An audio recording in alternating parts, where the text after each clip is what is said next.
Hi everybody, Matt Lawton here, and this is the Astrological Wings channel with a special edition that I do quarterly. I don't know if you've been following the blog, how long, but each quarter I like to look at either the equinox or the solstice charts set for Washington, D.C., and what that does is it gives me an idea of what the United States in particular is going to get a flavor of in the energy of the next 3 months, of the next quarter. And I've been using this method in what they call mundane astrology being the study of like politics and world events and political leaders and how they all kind of tie together.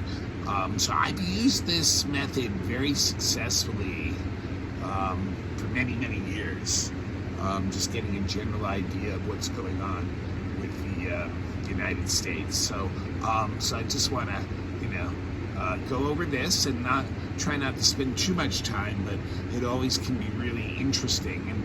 And just a little background, if you'll remember, or you may or may not know, that the United States right now is actually going through its Pluto return. Here's Pluto up here.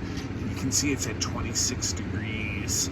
10 minutes of Capricorn, and the United States Pluto is at 27 degrees. So Pluto right now is right in the middle of its Pluto return, which, when we look at the history of other countries that have lasted as long as getting a Pluto return, which requires lasting somewhere between 225 and 250 years, which is where the United States is now in its age, is that usually there's a big shift politically in that country or empire if they get to last that long. A lot of times, there can be some major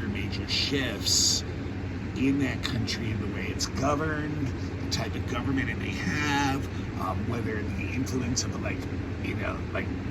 the past, even, like invaders coming in and maybe taking over the country, so that kind of thing. So the United States is in the middle of that. And we have to remember that as a background thing. And then the other background thing to remember is that, there's a couple squares going on that I've been talking about all year, really, and even last year. And that is Uranus squaring Saturn and Pluto squaring Eris. And that's affecting the whole world. And that is a lot of the chaotic times that we're in.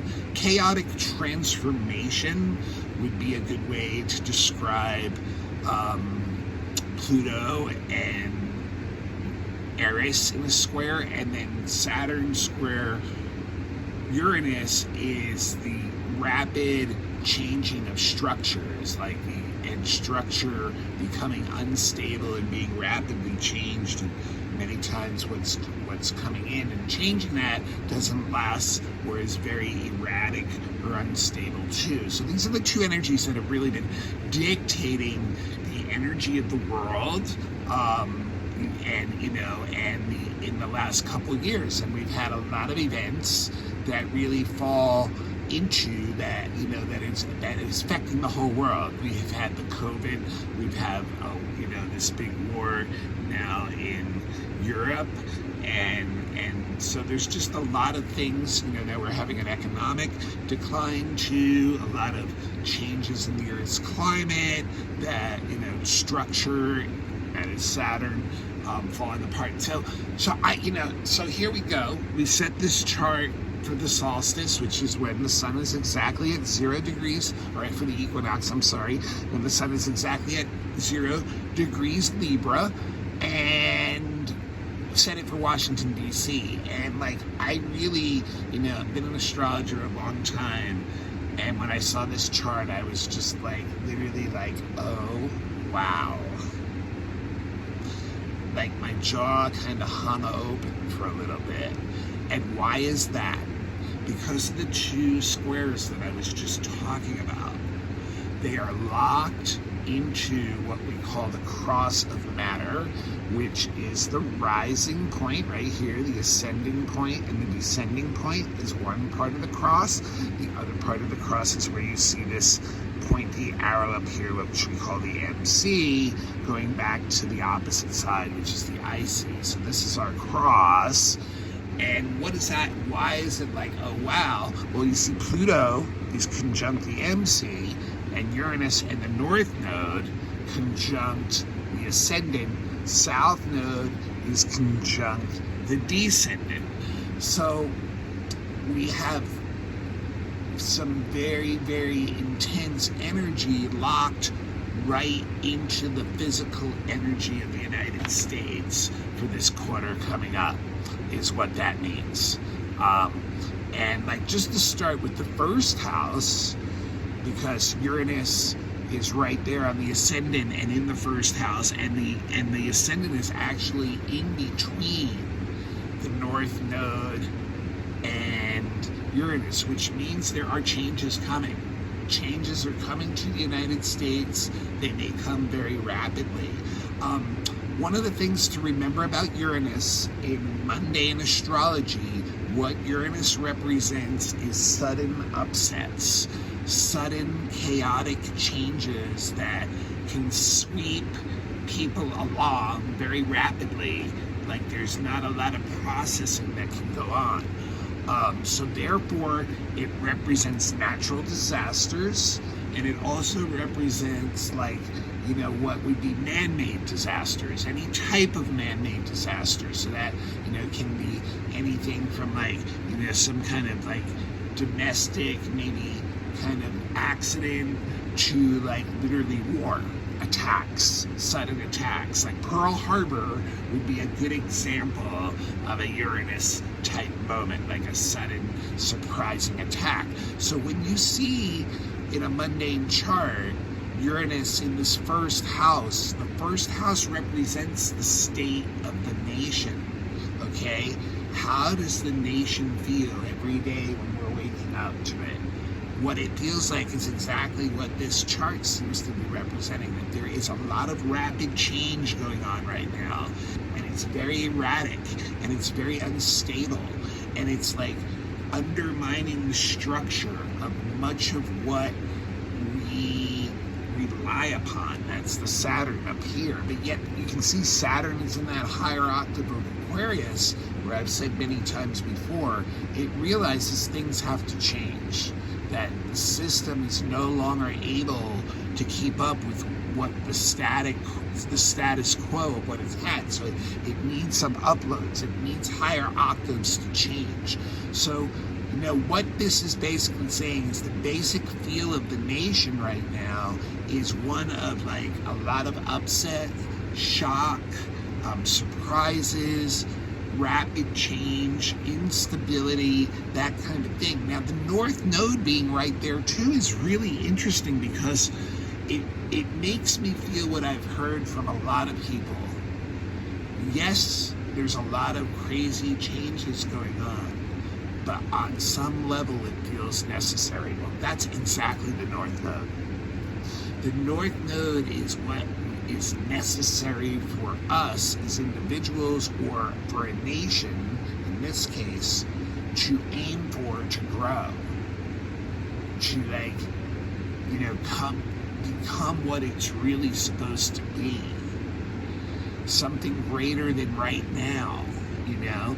And so it's interesting, like I said, you know, when it happened about 9 months ago, when the North Node went into Taurus, like a lot of what is being shaken up is the resources, resource issues. So like this to me, once again, and I've been saying it, you know, in my regular blogs, is showing once again that the economy and the security of resources is very unstable right now.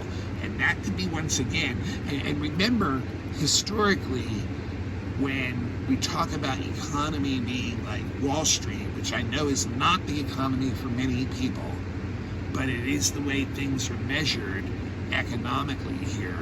October has always been a month when things can be a little bit tricky, and there's big changes, and we have a midterm election, which many times there's a lot of changes in the market before big elections too, and so there's a good chance to have very unstable markets over this next quarter. What's interesting too, we go right to the second house, which is the money and assets of a nation. And Mars is in there, and Mars is in Gemini, right? But what I'm like, wow, once again, this is one of those aha moments, because I already know that on October 29th, which is a pretty special day in U.S. history with markets, if you know the history of markets, on October 29th this year, Mars is going to go retrograde. And will be retrograde for 12 weeks, for the rest of the quarter, basically. So this is the second big harbinger that, we could have some serious changes in the marketplace coming up. And, with Gemini, you would almost think, hey, it can go either way, but you just know, like, when you can look at where the economy is going from a real-world perspective, just take astrology out of it, and you can see, like, things have become more difficult. But even more interesting, too, here is that the Mars is squaring Neptune in Pisces up in the 11th house. So that's like being at a loss to know what to do in a situation, which can, make it feel almost hopeless. It's a diffusing of energy. So here we have in the second house, Mars, in this square with Neptune to the 11th. What's interesting too, Neptune in the 11th house is Congress, so that shows Congress is, helpless in this situation, that they're really not able to do much about this, so, and it's interesting too, like even Venus is is squaring back to Mars, which shows that there's a lot of tension. And in the energy, Venus is in a very weak position too in Virgo, where it's struggling. So here, the second house also, and interestingly enough, Venus is the ruler of the chart too.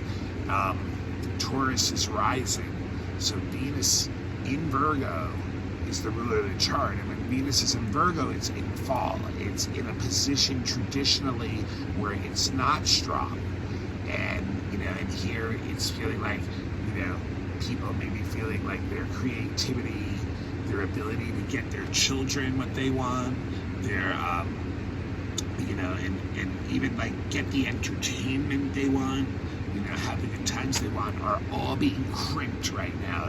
And Virgo is showing that they're really going to have to roll up the sleeves and get really detailed about like everything you're looking at to weave your way through this situation. It's interesting because Venus does trine back to Uranus and the ascendant in the North Node, so saying forming, for the U.S., like forming new relationships is a way that we may find a door out of this situation. But right away, like I said, this chart just jumps at me because of that. And then, like I said, we also have Pluto up on the MC, and that is just really very intense. The MC in the 10th house have a lot to do with the president, the executive branch. And when you see Pluto up there, that is a threat.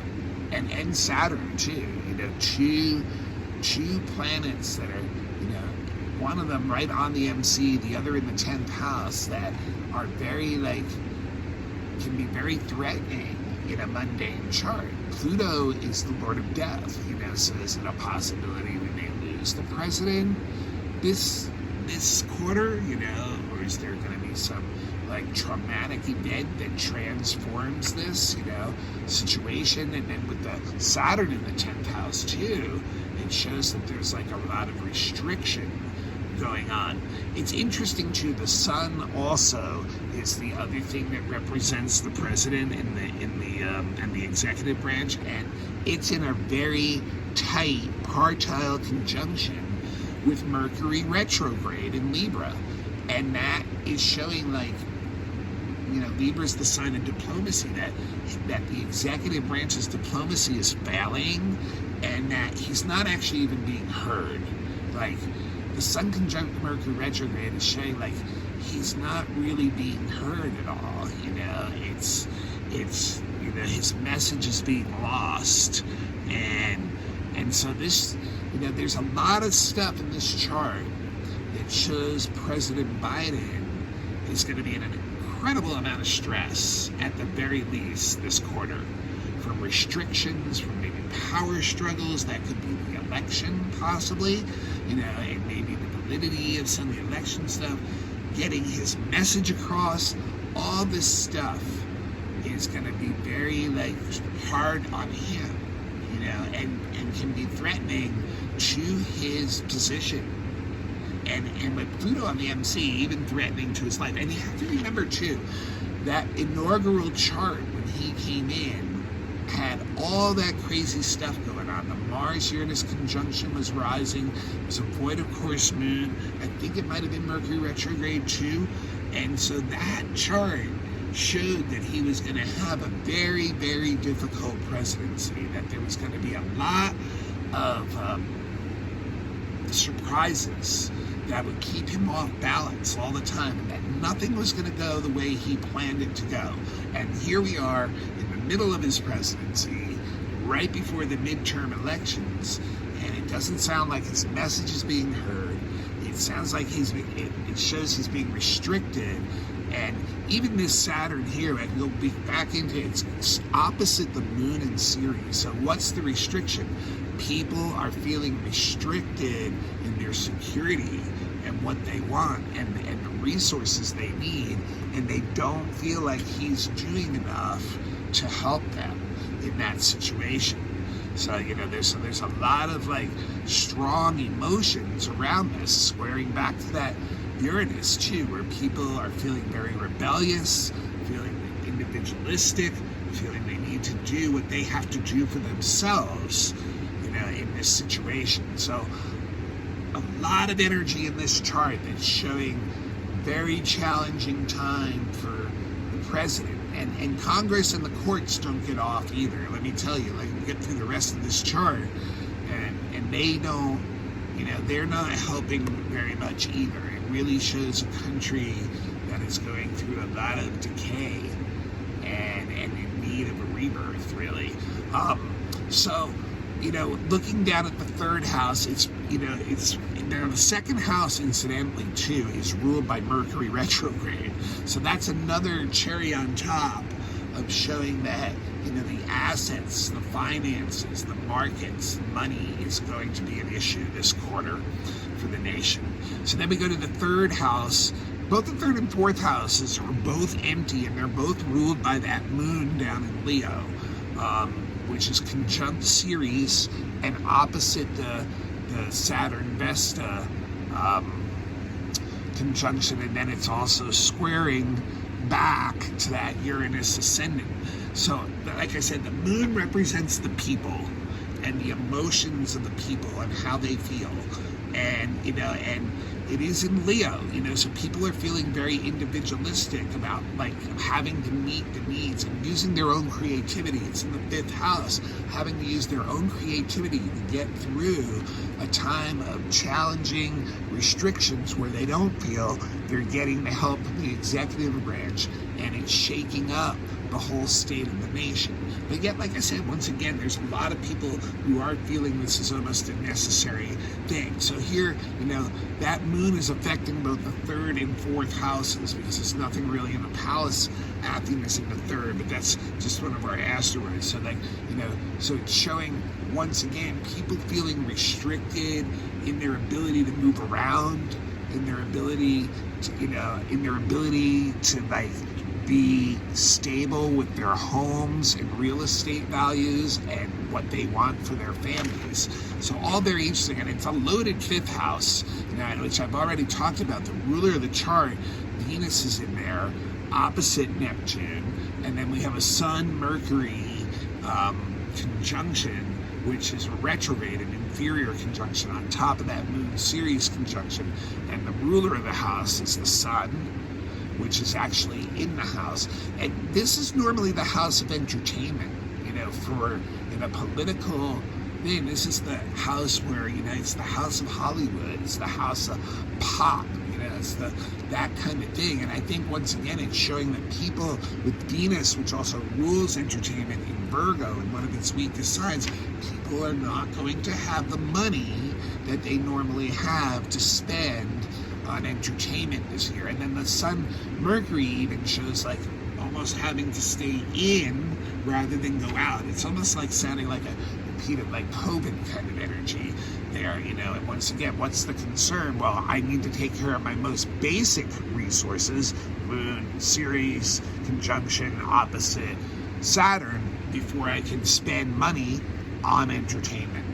So very, very interesting there. Now, the 6th house, no vertex in this chart. We do have the South Node in the 6th conjunct the descendant, and so the 6th house represents the military, and it represents civil servants, and it represents the police. And it's ruled once again by this very weak Venus. And we've been seeing this, I've been seeing this in these charts now for several years, about how the people have lost trust in the civil sector of the government.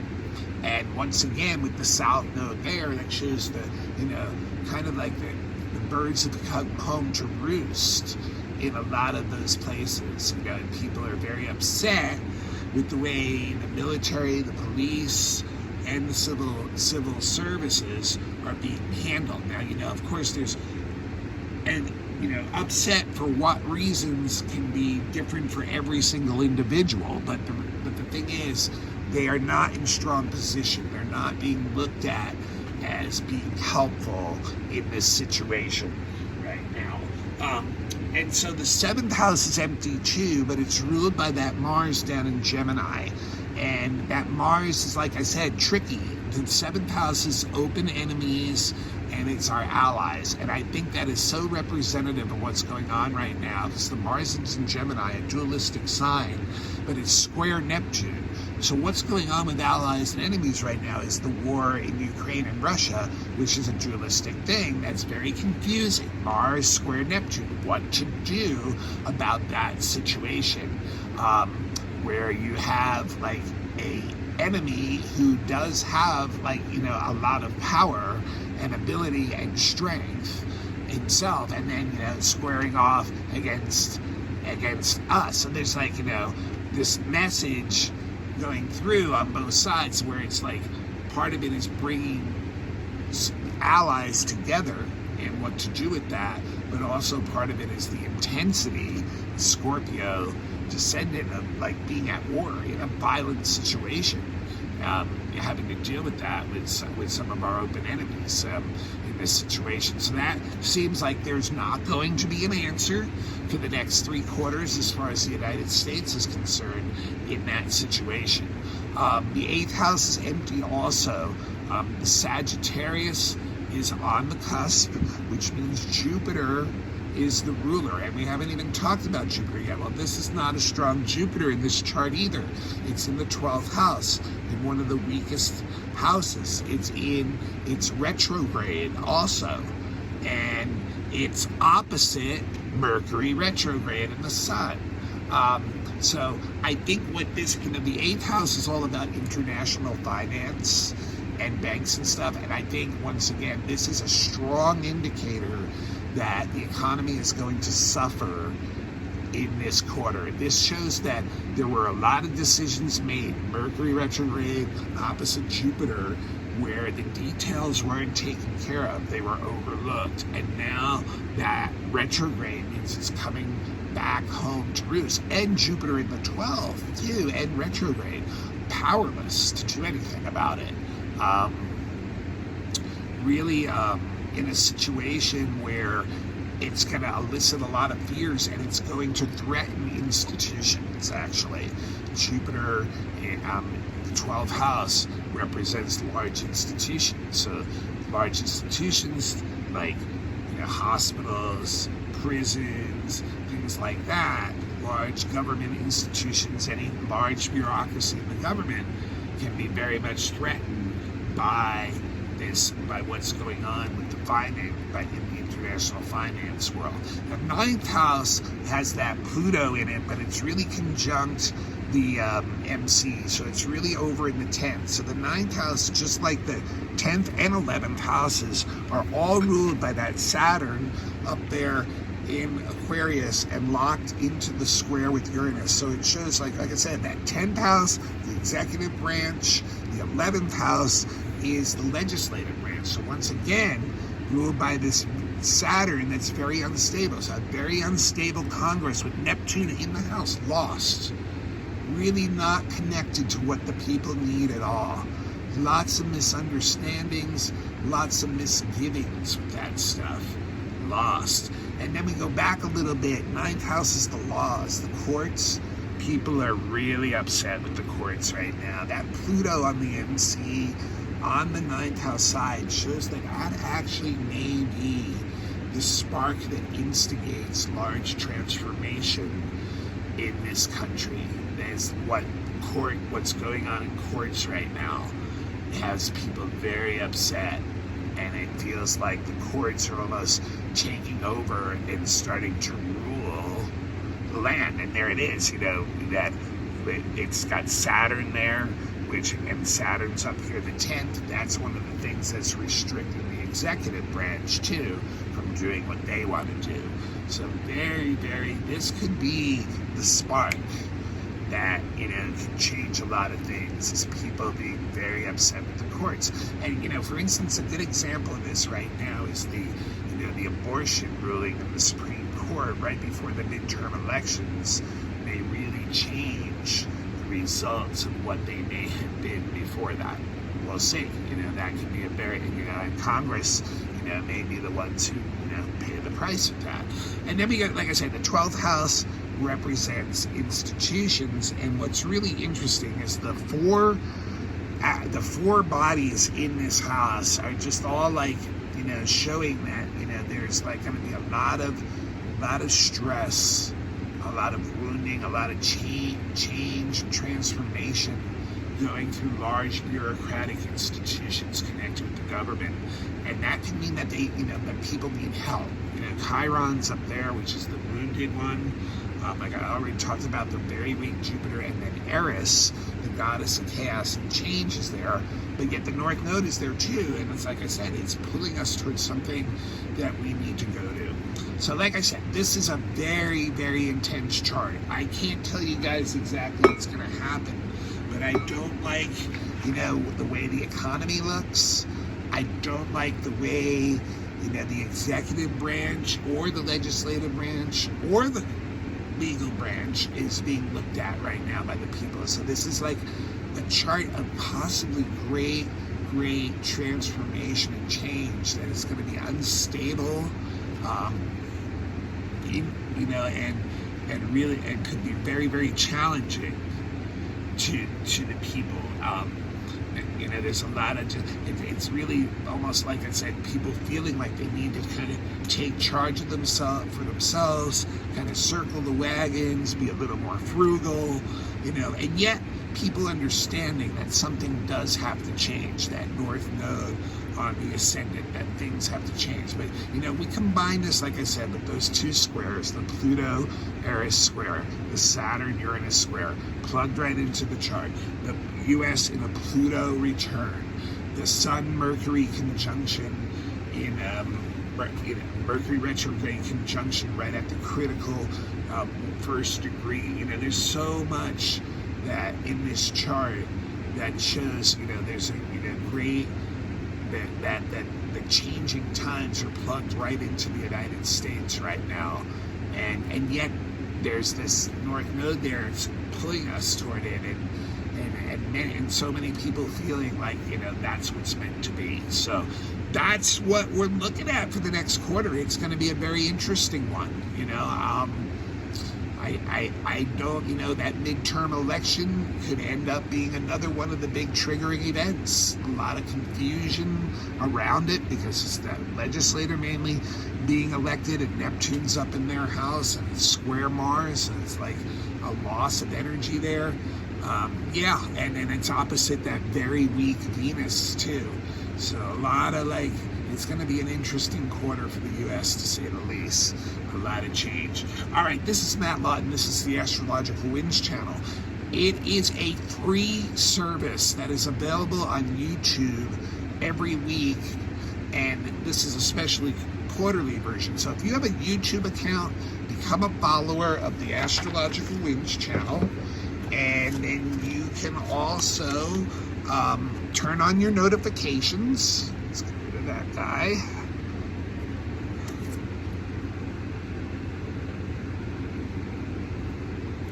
Try to get rid of this guy anyway. Turn on your notifications, and then you'll be notified whenever there's a new blog coming in, and that's usually on Mondays. It is a free service, and what I really appreciate from you guys is if you pass it on to somebody else that you know who would be interested in it. That's the best way for me to get it to spread, and I really appreciate when that, it's been, the blog has been moving forward with a lot of new interest, and I really appreciate that. I mean, you guys helping me get the word out. I think that's, when we talk about changing things, this idea of a giving economy where everyone's recognized for the talents they have and we all support that is really a great way to maybe start changing something in the system. So here is my email, matthue823@gmail.com. matthue823@gmail.com. I do all kinds of professional readings. That's the other way you guys can support me. Just drop me an email if you're interested in getting your chart done or your predictive work done for the next year, which I recommend around your birthday. And remember, also, the blog is available on all kinds of podcasts, and the Astrological Winds channel is also on Instagram. If you have an Instagram account, just check Astrological Winds channel and become a follower there too, because sometimes I post extra stuff on there, some daily stuff that's real fun. It's not video or audio. You just get a chance to read it real quick for a few seconds and get an idea what's going on that day. So those are the best ways that you guys can help me out, is by, like I said, pass this link along to anyone you think might even be interested in it. And if you do need a reading, or if you'd like me to work an event, or if you're looking for classes, beginning classes, there is my email down there. That is the best way to get me. So until next week, when I will be doing the weekly forecast for the last week in September, this is the Astrological Winds channel, and Matt Lawton signing off.